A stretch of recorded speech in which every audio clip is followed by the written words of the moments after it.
Welcome back for another episode of the Startup Therapy Podcast. This is Ryan Rutan, joined as ever by Wil Schroter, startups.com CEO and founder. Wil, we talk a lot about how inextricable founder personalities can be from the businesses and how, we often get our entire identity wrapped up in the business, which can be great, but it can also go the other way. What happens when a founder's personality becomes a liability for the startup?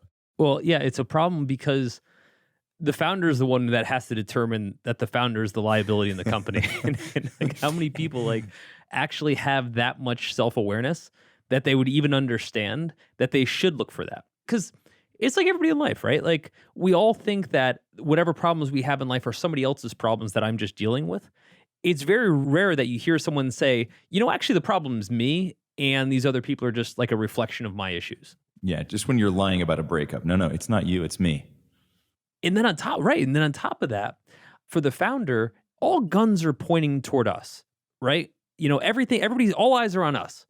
And so we're sitting there going, okay, we have to project this image where we're doing everything right and we're, trying to make all the right decisions. It's really hard for us to raise our hand and say, hey, am I doing everything wrong? And then even if you do, the people that you're typically asking, like your coworkers, co-founders, employees, whatever, the last thing on their mind is, let me tell you what an a-hole you are, right? and risk the fallout that comes with that. So it's like the emperor's, has got no clothes. Like no one's going to tell you how things really are. And yet, our personalities, right? Our flaws, our issues, and our strengths are all the largest reflection of the organization, especially, in the early years when there isn't that big of a company. Imagine what the problem is when you're, say, Adam from WeWork or Travis from Uber, and your personality is such a massive reflection of the systemic problems in a company, and you're unwilling to admit it. Yeah, and as you said before, right, you need to recognize it because you're the only one that can probably do something about it. If you're sitting in the top chair, a likelihood that somebody else is going to come and tell you any of this is pretty slim. And so you do need to recognize it. On the other hand, as you said, everybody else has probably already recognized this. I had a great product idea. We're going to set up a filter in Slack that looks for founder name plus asshole or other, we make a list there. And when it sees that in combination more than 4 times a day, it's just going to send an alert anonymously to the founder, letting them know you might be an asshole. Well, your alerts would be going off nonstop. So, Ryan, let me paint a little bit of a picture of early on in my first startup, kind of the first time I saw this. It's always too late, by the way. Nobody sees it when they should. But the first time when I saw this and kind of how it manifested. So, 25 years old, the company's grown quite a bit. We've got hundreds and hundreds of employees at this point. I've obviously never done this before. I have no idea, how I'm supposed to act. And then the other challenge that you have when you're that young, let's say you're in your 20s, you kind of haven't been around long enough yet to know what you should or shouldn't do. I mean, that's literally the part of your life where you're learning, right? Where all these things are happening for the first time. Well, and in your case and in mine, neither of us had the experience of being on the other side of that coin, right? Where we were the ones looking up at a founder or a boss and saying, gosh, what an asshole. And so we didn't even have the warning sign, right? We didn't have anything to say like, oh, that's what this looks like. You also, interestingly, again, and we've referred to this before in other episodes, but it was also during a time period, call it the mid-90s, where being a 25-year-old CEO didn't exist yet. So right. Literally no one knew how this goes, right? I mean, everybody just assumed it was a one-off fluke and it would all go back to, the way things were with silver-haired 50-somethings getting their first promotion to become president, right? I'm just thinking, at that point in my life, if somebody had come and called me an asshole, I probably would have been like, man, that sounds so grown up. I would have been proud of it. I know, right? And so for me, I'm at this point where I'm straddling two things, trying to understand what it meant to be a leader and a CEO, which in and of itself is a long journey that I didn't have a lot of time to learn, right? And then the second part of it was just being a 25-year-old kid, right? And at which point, what's appropriate for just being a 25-year-old kid and what's appropriate for being 25 years old as a CEO? The lines are blurred. All of my friends are just getting out of college. They're still working at their first shitty job, right? So by comparison, It's like I'm having a beer talking about hey guys, how are you dealing with this? Because no one's dealing with it. Right. So that was bad enough. On top of that, I'm also kind of an a-hole, right? So you've got this this compounding, situation where I don't know what to do. I'm going into total muddy waters and I'm not the coolest guy to begin with, right? And so like I'm dealing with how my personality as I become an adult is going to be reflected in a world that's never kind of existed before. Total shit show, right? However, I will say I had at least the self-awareness to know that I probably was screwing something up at this point. Ryan, I don't know where you were in your 20s as far as like your maturity scale. Mine was pretty low. I would say, yeah, I had my moments. I definitely had my moments. I think that I was always referred to as being kind of I was too old for my age and that kind of thing when I was very young. But college helped me fix that. I get to go back to being a total knucklehead at some point. And regardless of, kind of how well mannered I was, there's still certain things that just come with time and experience. And a lot of these I just had not dealt with, particularly the kind of one-on-one personal struggle. So when somebody would come to me with, an issue, my emotional intelligence at that point was far outstripped by every other type of intelligence possible. Not to say that I was super smart in any other area, but I was way smarter in those than I was emotionally. And that was where I felt it the most, in hindsight mostly, right? Like somebody would come to me with a problem, I would handle it very poorly. Then they would be very upset, which I would hear about third party from somebody else who came back and said, hey, why did you act like such an asshole to him when he came to you and told you all that? And like, I didn't know that I did.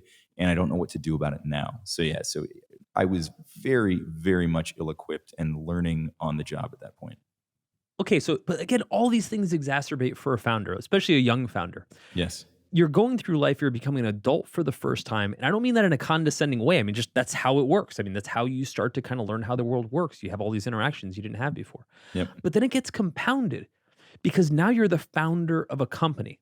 See, it's not the same as like when you're an employee of a company. When you're an employee of a company and you're a crappy employee, you have a manager that steps in and is like, hey, here's what you're doing wrong. And whether you like it or not, they're kind of honest with you and they kind of share with you exactly what you should or shouldn't be doing. When you're the founder and you screw stuff up, no one tells you. Right? Yep. So you're just like, no one pulls you aside. It's like, whoa, you probably shouldn't have said that, If they had, I would have had somebody pulling me aside like every 9 minutes, right? They would have been like, yeah. It would have looked like drawing and quartering in my case. Like I would have been torn to pieces. Oh my God, right? I would have been fired every day of my career. But here's the thing, man. Like we're in this position where all these people are relying on us to have it figured out. Right. Have it figured out, not just the business or anything like that. Have it figured out, like have your maturity right, not be an a-hole, have empathy, like have all of these things in line that require a tremendous amount of time. And to be fair, most people never get it right. Yeah, it's absolutely true. Right. So this isn't just like, hey, if I'm around long enough, I'm going to get grandfathered into it. Most people are jerks their entire lives. Most people are liabilities to themselves, their relationships, and everything else their entire lives. They just typically aren't founders. Right. So the exponential problem doesn't exist in the same way. Going back in time, I think one of the only saving graces in all of this was the fact that I had mostly hired friends and or classmates, or at least people in the same age cohort. And so they also didn't know what it looked like or meant to be a grown-up, or what appropriate workplace culture was, or how you should treat employees or be treated as an employee. And that's probably the only thing that saved me from even bigger blowups. Not that they didn't exist, but I think that was really, the fact that everybody was kind of growing up together was the saving grace in all of this for me. I think some of the age did help because my peers were my age, right? Yep. So after work, we could go out for a drink and they would just call me an a-hole, right? And kind of forget that I was their boss, right? But like, It's just something friends would do because, we're all young, whatever. Maybe that's an important segue here, Ryan, because part of what we're talking about is if we are the liability in the company, if we are the one working everybody too hard or stressing everybody out or creating a combativeness or creating a politically charged situation, how do we find out that we're the liability? What if we're the liability right now and we're the only person that doesn't know it, right? How do we uncover that? Well, this is probably a weird time to bring this up, Will, but since you've opened the door, again, that part of that is maturity, right? And so some of that does, and I don't know that it just comes with time, but it comes with the experiences that tend to come from being immature. But a big part Right. of that does come maturity and understanding the value in self-reflection, introspection. But in terms of turning that corner in time, especially, if you're a first time founder and kind of realizing that before major damage is done, is something I don't see happen all that often. I feel like everybody sort of has the same trajectory. Maybe we can change that. Hopefully people listening today are still in a kind of in a safer space. But it sounds like yours came from the same place mine did, which was that I smacked my head on the bar enough times to finally figure out to duck. And that was really it. Right. And so my self-awareness was very hard earned, probably the first two times, if I'm honest. And then, kind of in company three, I was doing better about being a bit more self-aware. I was certainly older, maybe a bit more mature, and had at least taken enough wounds from bad actions to know that I wanted to avoid them in the future. But I don't know a lot of people who just kind of walked in Zen-like and were like, hey, you know what? I'm going to think about how I fit into this situation before I say or do anything else. I don't know too many founders that started off with that level of maturity. When I think about it though, when I go back, Ryan, like I rewind way back and I'm thinking like, and when I'm making my first hires, I'm 22. The people I'm hiring at the time are like 44. And they're telling me like every day, like, hey, are you sure you're old enough to be hiring me? This isn't at the time breeding a ton of security for me. Like, in other words, I'm so young and I felt so displaced by where I was being a CEO, et cetera, at such a young age that I was inherently very insecure. Sure. So for me to start to reach out a little bit and say, hey, am I doing a good job? Wasn't that foreign to me. Because again, I didn't really expect to be in this job to begin with. And so I pulled a couple people aside and I was like, look, I know I'm not a total treat here to work with. I was like, I know I'm combative in meetings. I know that I have crazy ADD. I know that I tend to think that I'm right. Like I basically say, here's what we're supposed to do. And I wait for everybody else to come on board with exactly what I decided was the right answer. Yeah, yeah. And like in my mind, I knew there were some problems, but I didn't understand quite how significant those were. And then I dropped the bomb. You tell me what I could be changing. But here's what I did well. And I have to say this because I think this is an important part of how other folks can do it. I didn't say, tell me what a screw up I am. Tell me how I'm messing things up. I said, I want to improve some of my communication. Where are some areas that I can do a little bit better? Right? Sure. That said, that was like giving the keys to like everything everybody's been saying about me the entire time. Right. And I got way more feedback than I ever expected to get. And they were like, combative would be an understatement, right? Like people find you flat out annoying to work with, right? They were like, your insecurities come through in 50 different ways. And here they all are. I mean, it was like your psychologist finally just saying, you are batshit. Yeah.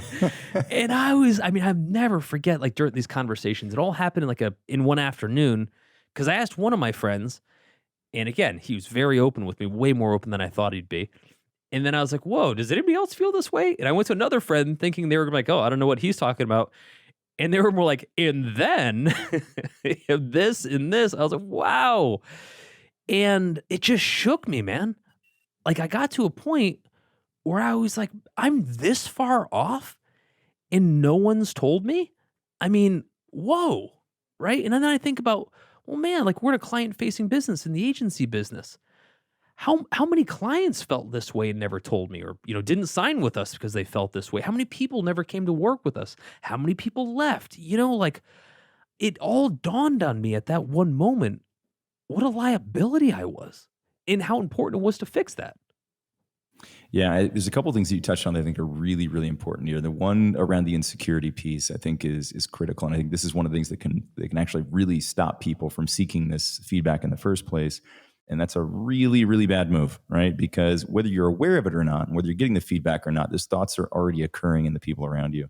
And having them out on the table actually allows you to do something about them. And we talked about this before in another episode, but a lot of that insecurity stems from the fact that you don't feel prepared for the job, right? You said that specifically. And I know a lot of us have felt that way, where all of a sudden we're thrust into something that there is no way to be prepared for. And we've taken that further in the discussion that you and I had a couple of weeks ago, which surrounded the idea that this changes over time, right? We end up with a new job every, probably 3 to 4 months as a startup founder in the early days, because the business changes so fast. And so then we're constantly thrust into new things that we, even if we had started to feel pretty good about what we were doing, all of a sudden now the playing field has changed. We got to do something new, and in come the insecurities again. And so, this is something that you may have to revisit more than one time. And in fact, you will have to revisit it more than once, but it's worth doing, right? It's really worth taking the time to do this, getting feedback from people around you. One of the things that I found helped me a lot, and I think it was actually partially driven by the insecurity. I didn't want to talk to the people who I knew could give me direct feedback. So what I started with was a half measure. I was reaching out to people who were kind of third parties. So I had a couple of advisors, I had a couple of mentors. Two of those were professors of mine. And so we already had an existing relationship, and we were, spending time together, and I was already used to asking them questions, and I felt comfortable. So if you have somebody like that in your circle of influence, definitely worth reaching out to them. And I found that to be a little bit easier from the insecurity standpoint, because I was able to control the information a little bit. Was it as useful as going directly to the people I was impacting? Probably not. But did it feel better for me and get me started down the right path? I think so. Yeah, I mean, for me, and I think for you, a lot of it was just even asking for the help, Yep. right? Which again, I don't think as founders we're conditioned to do, because not that we're not willing to ask for help. I don't want to, undersell founders. I don't think we're willing to be vulnerable enough to say, "Am I wrong?" Right? Especially often to people who you were probably wrong with, right? Yeah, for sure. What's interesting about this example is it's actually from startups.com, so I have to be a little bit more muted about kind of the detail of it because it's people that still work here, but Just change my name to Bob. so Brian Brutan came to me, right? But this is years ago. This is like 7 years ago. We had an employee and they sat down with me and they basically said, the way you've been acting, the stuff that, I've heard, the way you interacted with other folks is abhorrent. And it's my first job. I've actually never had a job before. But, like, they were crying over delivering this information. I mean, visibly, Yeah. visibly hurt by my attitude, my actions, etcetera. Now, here's the thing, man. There's different ways to take that, and this kinda comes actually more back to not even just being a professional, just being a human, right? One way to take that is to be defensive. "No, I didn't say that. I didn't mean that. That's not how you should have taken things. You're wrong for receiving things the way you did." Yeah. If you want to end up a hashtag, that's a great way to go about it.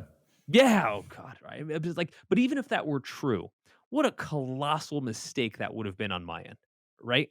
What benefit do I get after receiving this information by correcting them, right? By telling them how wrong they are. Instead, I was like, tell me more, right? Where else did I come off the rails? Yeah. And they continued to go on and on and on. And I was like, damn, I am way off the mark. And I remember years later when they left, I brought it back up unprompted. And I said, you know what? You may not have realized it, but you did me such a service by sitting me down and telling me where I stood. You saved the organization years of evolution, me years of evolution. And I really want to thank you for what you did for me. The opposite of what people were expecting to hear. And the reason I'm bringing this up is because there's probably a fair amount of folks listening to the podcast that maybe aren't founders. Maybe that are reporting to a founder. And some of them work at our company at startups.com. And they're wondering, should I say anything? Like, how do I approach that? Ryan, I think it's worth talking about. If we're not the problem, someone else is, how do we open that conversation up? And if we are the problem, we're the recipient, we're the founder, how do we respond to that? Sure. Because I don't know of a lot of people that have the emotional intelligence to be able to say it's okay if I'm wrong and listen accordingly, right? Or understand how important it is to receive that from the person giving it to you in a way that makes them remain honest. Because most people are going to get defensive, or most people are going to try to prove why they were right, because what they're missing is why it's coming up to begin with. Yeah, that's exactly right. Yeah, and there's a huge, huge cost in the wrong reaction to this problem, right? The how you respond to this has everything to do with whether or not you're going to come to a solution with this specific problem. If you respond to this incorrectly, so if we go back to your example, if you had gotten defensive in that case and you had tried to push back and explain why they were wrong and you were right, not only would you have not gotten the rest of the information you got at that point, you never would have gotten another piece of information from that person, and likely from broader circles within the organization, because that stuff gets around pretty quickly, right? Oh, I finally went and told him about XYZ and I got shut down, right? There was no contrition, there was no listening. It just turned into, an echo chamber of him telling me why I was wrong. And the cost of that long term is enormous, right? Our response in this case has far more to do with the ongoing health of the business than the situation itself, right? And that's not to say there aren't some situations that are extremely serious, but I've encountered very few that in and of themselves were very dangerous to the company. My reaction was very dangerous to the company, or could have been, right? And I think that that's really the how we respond to these things is the issue from start to finish, right? It's not about what happened, it's about what happens next. And so I think that, again, getting feedback, making sure that, you receive it in an appropriate way and that you let people know that you appreciate it and that you give it the attention that it deserves goes a hell of a long way in keeping those communication channels open and allowing you to be reminded that these things are ongoing issues, right? That it isn't an isolated thing. I think that's the other danger there is if you shut it down once, two really bad things happen. Three, probably. One, they stop communicating with you. Two, you don't really solve that issue. And three, you prove to yourself that this is an appropriate way of dealing with this in the future. And you're just going to continue that pattern from that point forward. The last thing you want is to seal off this discussion, Yes. Yep. right? And I think we're conditioned in our lives when problems come up to solve the problem by pleading our case and showing that while we are right or in the right, etc. Yep. And the reality is, in this particular case, as the founder, if we don't establish and maintain and nurture channels to get actual honest feedback, to be able to modify our behavior, we are destroying the organization. We're setting a horrible precedent for ourselves. We're setting a horrible precedent for all the other managers in the company to say, well, if I'm not going to listen, maybe you don't have to either. Conversely, if people know they can come to me, be brutally honest, and get actual empathy, have me sit down and say, okay, help guide my development, then it's impossible for anybody else in the organization as a manager or otherwise to be so indignant about their own reception. Yeah. And I think you touched on something really important there. I think in the best case is that if you deal with that poorly and you do shut down that communication, the best case is they resent you for it. The worst case is they actually learn from you and they start to do it themselves. That is absolute toxicity and it will spread throughout the organization. I have way too many examples of where people came and told me what a jerk I am. I'm not even trying to give these examples. They're Oh, just man. coming to me. I'll give you another example. This is when we were raising for one of the companies, and a very well-known venture capitalist had invested some personal money into my company. And he came to me at some point and he said, "You know what? I really can't stand your personality." And if you knew who I was talking about, none of this would surprise you. He's very abrasive in his feedback, but I got to say this, and it kills me to say it. He wasn't wrong. Yeah. His words specific. I remember we were sitting at lunch and he said to me, he said, "You're a chest pounder. You're running around talking about how great your startup is and how you're killing it and how all these things are happening." He's like, "It's bullshit. I know the numbers, right? You guys are still trying to figure your business out. Don't run around telling everybody how great you're doing until you actually do that well." I was like, damn, right? And I remember being pissed. In my head, I was saying, fuck you. I was feeling attacked. I was feeling defensive. But here's what he was saying: you're a liability. Your approach to how you're representing this company, how you're representing the investor community, the startup community, et cetera, is a liability. And I'm trying to help you. If I'm being honest, he probably could have approached it a bit differently and had it been more effective, but he wasn't wrong. And from that point on, I would keep going back to him and saying, "Hey man, here's what I did. Where am I at? Like, give me a little bit of a barometer to tell me how far off the mark I was."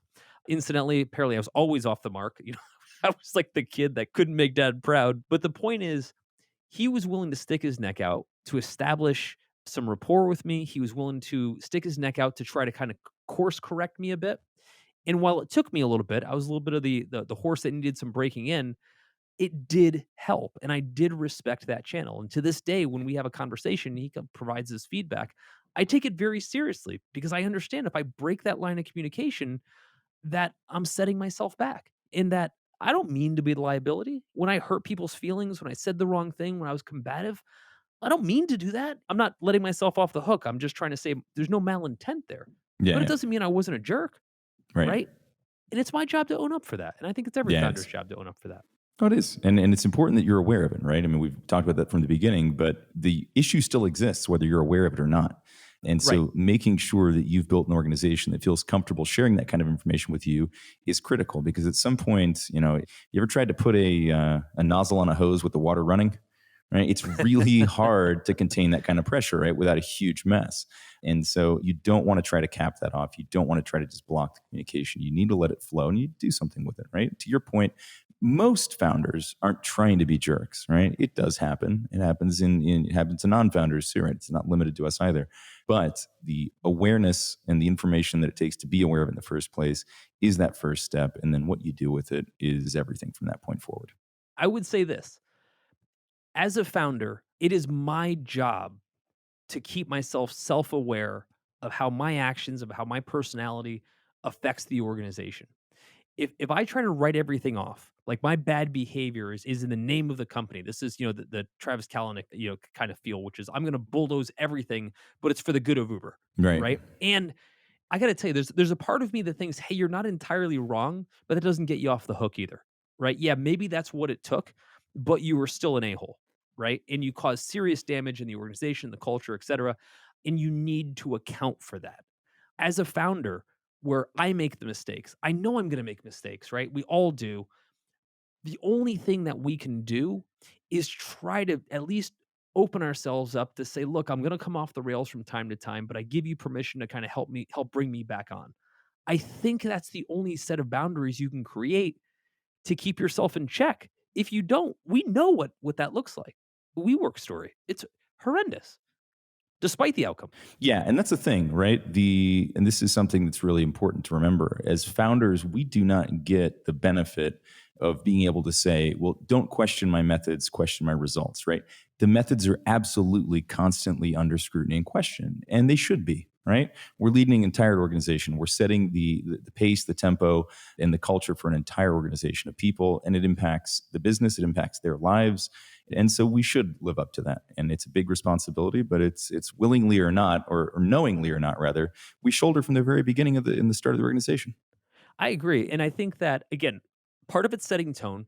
Part of it is absolutely required. If you're going to be a good founder, if you're going to be a good leader of anything, you have to have a level of humility and contrition that allows you to evolve.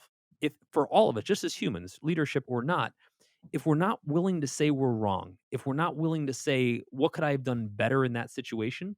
If everyone around you is pissed right now, and in your mind you have no hand in it, you're wrong. Right? Yeah, Because 100%.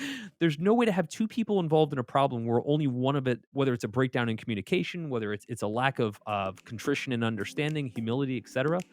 If there's a problem, both people have a hand in it. And if there's multiple problems, which there are in every single startup, right? Yeah. A lack of this empathy while trying to build this big amorphous train running off the rails at the same time is like one of the biggest liabilities you could have. It's brutal.